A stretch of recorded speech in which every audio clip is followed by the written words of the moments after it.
Hi hello ನಮಸ್ತೆ friends, welcome back to SK cooking channel. ನಾನಿವತ್ತು ತೋರಿಸ್ತಾ ಇರ್ತಕ್ಕಂಥ ರೆಸಿಪಿ ಬಂದುಬಿಟ್ಟು ಪ್ಲೇನ್ ಕುಷ್ಕ ರೆಸಿಪಿ ತೋರಿಸ್ತಾ ಇದ್ದೀನಿ. ತುಂಬ ಅಂದರೆ ತುಂಬ ಟೇಸ್ಟ್ ಚೆನ್ನಾಗಿರುತ್ತೆ. ಸಿಂಪಲ್ಲಾಗಿ ಮಾಡ್ಕೋಬೋದು. ಜಾಸ್ತಿ ಇಂಗ್ರೀಡಿಯೆಂಟ್ಸ್ ಏನು ಬೇಕಾಗೋದಿಲ್ಲ. ಮನೇಲಿರ್ತಕ್ಕಂಥ ಕೆಲವೇ ಇಂಗ್ರೀಡಿಯೆಂಟ್ಸಿಂದ ಈ ಪ್ಲೇನ್ ಕುಷ್ಕ ಮಾಡ್ಕೋಬೋದು. ವಿಡಿಯೋ ಇಷ್ಟ ಆಯ್ತು ಅಂದರೆ ಲೈಕ್ ಮಾಡಿ. ಇನ್ನೂ ಯಾರಾದರೂ ಚಾನಲ್ ಸಬ್ಸ್ಕ್ರೈಬ್ ಮಾಡ್ತೀನಿ ನೋಡ್ತಾ ಇದ್ದಾರೆ ಫ್ರೆಂಡ್ಸ್, ಪ್ಲೀಸ್ ಸಬ್ಸ್ಕ್ರೈಬ್ ಮಾಡ್ಕೊಳ್ಳಿ. ಬನ್ನಿ ಮಾಡೋದು ಹೇಗೆ ಅಂತ ನೋಡೋಣ. ನಾನಿಲ್ಲಿ ಆಲ್ರೆಡಿ ಕೂಡ ಕುಕ್ಕರ್ನ ಬಿಸಿ ಮಾಡೋಕ್ಕೆ ಇಟ್ಕೊಂಡಿದ್ದೆ. ಅದಕ್ಕೆ ಒಂದು 2 ಟೇಬಲ್ ಸ್ಪೂನ್ ಆಗೋಷ್ಟು ತುಪ್ಪ ಹಾಕ್ಕೊತಾ ಇದ್ದೀನಿ. ಹಾಗೆ ಒಂದು 3 ಟೇಬಲ್ ಸ್ಪೂನ್ ಆಗೋಷ್ಟು ಎಣ್ಣೆ ಹಾಕ್ಕೊತಾ ಇದ್ದೀನಿ. ತುಪ್ಪ ಬೇಡ ಅನ್ನೋರು ಎಣ್ಣೆನಲ್ಲೇ ಮಾಡ್ಕೋಬೋದು. ಇದೆರಡು ಚೆನ್ನಾಗಿ ಬಿಸಿ ಆಗ್ತಿದ್ದಾಗೆ ನಾನಿಲ್ಲಿ ಸ್ವಲ್ಪ ಮಸಾಲೆ ಐಟಮ್ಸ್ ತೊಗೊಂಡಿದ್ದೀನಿ. ಚಕ್ಕೆ, ಲವಂಗ ಹಾಗೆ ಏಲಕ್ಕಿ ತೊಗೊಂಡಿದ್ದೀನಿ. ಒಂದೆರಡು ಪಲಾವ್ ಎಲೆ ತೊಗೊತಾ ಇದ್ದೀನಿ. ಪಲಾವ್ ಎಲೆ ಎಲ್ಲ ಹಾಕಿದ್ದಾದಮೇಲೆ ಒಂದು ಅರ್ಧ ಟೇಬಲ್ ಸ್ಪೂನ್ ಆಗೋಷ್ಟು ಸೋಂಪು ಹಾಕ್ಕೊತಾ ಇದ್ದೀನಿ. ಸೋಂಪು ಹಾಕ್ಕೊಳೋದ್ರಿಂದ ಫ್ಲೇವರು ಮತ್ತು ಟೇಸ್ಟು ಚೆನ್ನಾಗಿರುತ್ತೆ. ಇದೆಲ್ಲ ಸ್ವಲ್ಪ ಚಟಪಟ ಸಿರಿದಾಗಿದ್ದಾದಮೇಲೆ ಒಂದು ಮೀಡಿಯಮ್ ಸೈಜ್ ಆಗೋಷ್ಟು ಈರುಳ್ಳಿನ ಉದ್ದುದ್ದ ಕಟ್ ಮಾಡಿ ಇಟ್ಕೊಂಡಿದ್ದೆ, ಅದನ್ನು ಹಾಕ್ಕೊಂಡಿದ್ದೀನಿ. ಇದು ಸ್ವಲ್ಪ ಫ್ರೈ ಮಾಡ್ಕೊಂಡಿದ್ದಾದಮೇಲೆ ಒಂದು 2 ಹಸಿಮೆಣಸಿನಕಾಯಿನ ಉದ್ದ ಕಟ್ ಮಾಡಿ ಇಟ್ಕೊಂಡಿದ್ದೆ, ಅದನ್ನು ಹಾಕ್ಕೊತಾ ಇದ್ದೀನಿ. ಎರಡೂ ಚೆನ್ನಾಗಿ ಸಾಫ್ಟ್ ಆಗಬೇಕು, ಈರುಳ್ಳಿ ಕಲರ್ ಚೇಂಜ್ ಆಗಬೇಕು, ಅಲ್ಲಿವರೆಗೂ ಚೆನ್ನಾಗಿ ಫ್ರೈ ಮಾಡ್ಕೊಳ್ಳಿ. ಹಾಗೆ ಇಲ್ಲಿ ನಾನು ಇಲ್ಲೊಂದು ಅರ್ಧ ಟೇಬಲ್ ಸ್ಪೂನ್ ಆಗೋಷ್ಟು ಕಸ್ತೂರಿ ಮೇಥಿ ಹಾಕ್ಕೊತಾ ಇದ್ದೀನಿ. ಇದೆಲ್ಲ ಚೆನ್ನಾಗಿ ಫ್ರೈ ಆಗಿದ್ದಾದಮೇಲೆ ಒಂದು ಮೀಡಿಯಮ್ ಸೈಜ್ ಆಗೋಷ್ಟು ಟೊಮೊಟೊ ತೊಗೊಂಡಿದ್ದೀನಿ, ಅದನ್ನು ಉದ್ದುದ್ದ ಕಟ್ ಮಾಡಿ ಇಟ್ಕೊಂಡಿದ್ದೆ, ಅದನ್ನು ಹಾಕ್ಕೊತಾ ಇದ್ದೀನಿ. ನೋಡಿ, ಜಾಸ್ತಿ ಏನು ಬೇಕಾಗಲ್ಲ, ಇದು ತರಕಾರಿ ಆ ಥರ ಏನೂ ಇಲ್ಲ. ಈರುಳ್ಳಿ, ಟೊಮೊಟೊ, ಹಸಿಮೆಣಸಿನಕಾಯಿ ಇತ್ತಂದರೆ ಸಾಕು, ಪ್ಲೇನ್ ಕುಷ್ಕ ರೆಡಿ ಆಗುತ್ತೆ.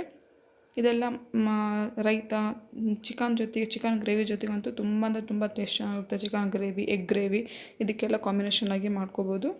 ನೋಡಿ, ನಾನು ಸ್ವಲ್ಪ ಮಸಾಲನ ಮಾಡ್ಕೊತಾ ಇದ್ದೀನಿ. ಮಸಾಲೆಗೆ ನಾನಿಲ್ಲಿ ಒಂದು ಗಡ್ಡೆ ಆಗೋಷ್ಟು ಬೆಳ್ಳುಳ್ಳಿನ ಬಿಡಿಸ್ಕೊಂಡು ಇಟ್ಕೊಂಡಿದ್ದೆ, ಅದನ್ನು ಹಾಕ್ಕೊತಾ ಇದ್ದೀನಿ. ಸ್ವಲ್ಪ ಶುಂಠಿ ಹಾಗೆ ಒಂದು ಸ್ವಲ್ಪ ಕೊತ್ತಂಬರಿ, ಇದನ್ನು ಸ್ವಲ್ಪ ಮಿಕ್ಸಿ ಮಾಡ್ಕೋಬೇಕು, ನುಣ್ಣಗೆ ಪೇಸ್ಟ್ ಮಾಡ್ಕೋಬೇಕು. ನೋಡಿ, ಇವೆರಡೂ ಚೆನ್ನಾಗಿ ಫ್ರೈ ಆಗಿದ್ದಾದಮೇಲೆ ನಾನಿಲ್ಲಿ ಡ್ರೈ ಮಸಾಲ ಹಾಕ್ಕೊತಾ ಇದ್ದೀನಿ. ಡ್ರೈ ಮಸಾಲೆಗೆ ಒಂದು ಅರ್ಧ ಟೇಬಲ್ ಸ್ಪೂನ್ ಆಗೋಷ್ಟು ಅರಿಶಿನ, ಒಂದು 2 ಟೇಬಲ್ ಸ್ಪೂನ್ ಆಗೋಷ್ಟು ಖಾರ, ಹಾಗೆ ಒಂದು ಅರ್ಧ ಟೇಬಲ್ ಸ್ಪೂನ್ ಆಗೋಷ್ಟು ಧನಿಯಾ ಪೌಡ್ರ್ ಹಾಕ್ಕೊತಾ ಇದ್ದೀನಿ. ನನ್ನ ಹತ್ರ ಗರಂ ಮಸಾಲ ಖಾಲಿ ಆಗಿತ್ತು, ಗರಂ ಮಸಾಲೆ ಇತ್ತಂದ್ರೆ ಅದನ್ನು ಹಾಕ್ಕೋಬೋದು. ಇವೆಲ್ಲ ಹಾಕ್ಕೊಂಡಿದ್ದಾದಮೇಲೆ ನಾವು ಮಿಕ್ಸಿ ಮಾಡಿ ಇಟ್ಕೊಂಡಿರ್ತಕ್ಕಂಥ ಕೊತ್ತಂಬರಿ, ಶುಂಠಿ, ಬೆಳ್ಳುಳ್ಳಿನ ಮಿಕ್ಸಿ ಮಾಡಿ ಇಟ್ಕೊಂಡಿದ್ದಲ್ವ, ಅದನ್ನು ಹಾಕ್ಕೊಂಬಿಟ್ಟು ಚೆನ್ನಾಗಿ ಫ್ರೈ ಮಾಡ್ಕೋಬೇಕು. ಇದೆಲ್ಲ ಹಸಿ ಸ್ಮೆಲ್ ಹೋಗ್ಬೇಕು, ಅಲ್ಲಿವರೆಗೂ ಚೆನ್ನಾಗಿ ಫ್ರೈ ಮಾಡ್ಕೊಳ್ಳಿ. ನೋಡಿ, ಇದೆಲ್ಲ ಚೆನ್ನಾಗಿ ಫ್ರೈ ಆಗಿಬಿಟ್ಟು ಮೇಲ್ಗಡೆ ಎಣ್ಣೆ ಬಿಟ್ಕೊತಾ ಇದೆ. ಇದನ್ನು ಇನ್ನೊಂದು ಸಲ ಮಿಕ್ಸ್ ಮಾಡ್ಕೊತಾ ಇದ್ದೀನಿ. ಇದೆಲ್ಲ ಮಿಕ್ಸ್ ಮಾಡ್ಕೊಂಡಿದ್ದಾದಮೇಲೆ ನಾನು 2 ಟೇಬಲ್ ಸ್ಪೂನ್ ಆಗೋಷ್ಟು ಮೊಸರು ಹಾಕ್ಕೊತಾ ಇದ್ದೀನಿ.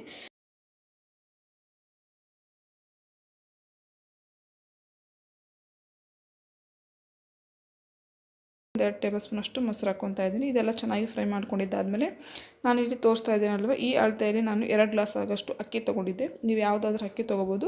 ಅದಕ್ಕೆ 4 ಗ್ಲಾಸ್ ಆಗೋಷ್ಟು ನೀರು ಹಾಕ್ಕೊತಾ ಇದ್ದೀನಿ. ನಾನು ಮೊದಲೇ ಅಳತೆ ಮಾಡಿ ಇಟ್ಕೊಂಡ್ಬಿಟ್ಟು ಬೇರೆ ಪಾತ್ರೆಯಲ್ಲಿ ಇಟ್ಕೊಂಡಿದ್ದೆ, ಅದು ನೀರು ಎಲ್ಲನೂ ಹಾಕ್ಕೊತಾ ಇದ್ದೀನಿ. ಇದೆಲ್ಲ ಹಾಕ್ಕೊಂಡಿದ್ದಾದಮೇಲೆ ರುಚಿಗೆ ಎಷ್ಟು ಬೇಕು ನೋಡಿಬಿಟ್ಟು ಉಪ್ಪು ಹಾಕ್ಕೊತಾ ಇದ್ದೀನಿ. ಇದೆಲ್ಲ ಚೆನ್ನಾಗಿ ಕುದಿ ಬರಬೇಕು, ಅಲ್ಲಿವರೆಗೂ ಚೆನ್ನಾಗಿ ಕುದಿಸ್ಕೊಳ್ಳಿ. ನೀವು ಅಕ್ಕಿ ಯಾವುದಾದ್ರೂ ತೊಗೋಬೋದು, ಬಾಸುಮತಿ ಅಥವಾ ಸೋನಾ ಮಸೂರಿ. ನಾನಿಲ್ಲಿ ಸೋನಾ ಮಸೂರಿ ಅಕ್ಕಿ ಬಳಸ್ತಾ ಇದ್ದೀನಿ. ನೋಡಿ, ನೀರೆಲ್ಲ ಚೆನ್ನಾಗಿ ಕುದೀತಾ ಇದೆ. ಇವಾಗ ಮೊದಲೇ ನೆನೆಸಿಟ್ಟಿರ್ತಕ್ಕಂಥ ಅಕ್ಕಿನ ಹಾಕ್ಕೊತಾ ಇದ್ದೀನಿ. ಇದೆಲ್ಲ ಅಕ್ಕಿ ಹಾಕ್ಕೊಂಡಿದ್ದಾದ್ಮೇಲೆ ಚೆನ್ನಾಗಿ ಕುದಿ ಬರಬೇಕು. ನೋಡಿ, ಇಲ್ಲಿ ಕುದೀತಾ ಇದೆ. ಇವಾಗ ನಾನು ಸ್ವಲ್ಪ ಮೇಲ್ಗಡೆ ಕೊತ್ತಂಬರಿ ಹಾಕ್ಕೊಂಬಿಟ್ಟು ಒಂದ್ಸಲ ಚೆನ್ನಾಗಿ ಮಿಕ್ಸ್ ಮಾಡ್ಕೊತೀನಿ. ಈ ಥರ ಕುದಿ ಬಂದಮೇಲೆ ನಾವು ಕುಕ್ಕರ್ ಮುಚ್ಚಳ ಮುಚ್ಚೋದ್ರಿಂದ ಮಸಾಲೆ ಎಲ್ಲ ಕಡೆಯೂ ಮಿಕ್ಸ್ ಆಗಿರುತ್ತೆ. ಇಲ್ಲ ನಾವು ಅಕ್ಕಿ ಹಾಕಿದ ತಕ್ಷಣ ಕುಕ್ಕರ್ ಮುಚ್ಚಳ ಮುಚ್ಚಿಬಿಟ್ರೆಗಿನ ಮಸಾಲೆ ಎಲ್ಲ ಕೆಳಗೆ ಉಳ್ಕೊಂಡ್ಬಿಟ್ಟಿರುತ್ತೆ, ಅನ್ನ ಎಲ್ಲ ಮೇಲಾಗುತ್ತೆ. ಅದಕ್ಕೋಸ್ಕರ ಫುಲ್ ಕುದಿ ಬಂದಮೇಲೆ ಕುಕ್ಕರ್ ಮುಚ್ಚಳ ಮುಚ್ಚಿ 2 ವಿಸಿಲ್ ಹಾಕ್ಸ್ಕೊಂಡ್ರೆ ಟೇಸ್ಟಿಯಾಗಿರ್ತಕ್ಕಂಥ ಹಾಗೂ ಸಿಂಪಲ್ಲಾಗಿ ಮಾಡ್ಕೋಬೋದಂಥ ಪ್ಲೇನ್ ಕುಷ್ಕ ರೆಸಿಪಿ ರೆಡಿಯಾಗಿದೆ.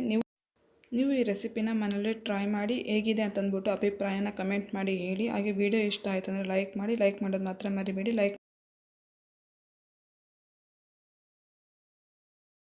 ಹಾಗೆ ಯಾರಾದರೂ ಚಾನಲ್ ಸಬ್ಸ್ಕ್ರೈಬ್ ಮಾಡದೆ ನೋಡ್ತಾ ಇದ್ದರೆ ಫ್ರೆಂಡ್ಸ್, ಪ್ಲೀಸ್ ಸಬ್ಸ್ಕ್ರೈಬ್ ಮಾಡ್ಕೊಳ್ಳಿ. ಹಾಗೆ ಪಕ್ಕದಲ್ಲಿರ್ತಕ್ಕಂಥ ಬೆಲ್ ಬಟನ್ನ ಪ್ರೆಸ್ ಮಾಡಿದರೆ ನಾನು ಯಾವುದೇ ವೀಡಿಯೋ ಹಾಕಿದರೆ ನಿಮಗೆ ನೋಟಿಫಿಕೇಷನ್ ಬರುತ್ತೆ. ಹಾಗೆ ನಿಮ್ಮ ಫ್ಯಾಮಿಲಿ ಫ್ರೆಂಡ್ಸ್ ಮೆಂಬರ್ಸ್ಗೆಲ್ಲ ವೀಡಿಯೋನ ಶೇರ್ ಮಾಡಿ. ನಾನಿಲ್ಲಿ ಇದಕ್ಕೆ ಈರುಳ್ಳಿ ಮತ್ತು ಮೊಸರನ್ನ ಕಾಂಬಿನೇಷನ್ ಆಗಿ ತೊಗೊಂಡಿದ್ದೀನಿ. ಮತ್ತು ಮುಂದಿನ ವೀಡಿಯೋದಲ್ಲಿ ಸಿಗೋಣ ಫ್ರೆಂಡ್ಸ್. ಅಲ್ಲಿವರೆಗೂ ನಮಸ್ಕಾರ.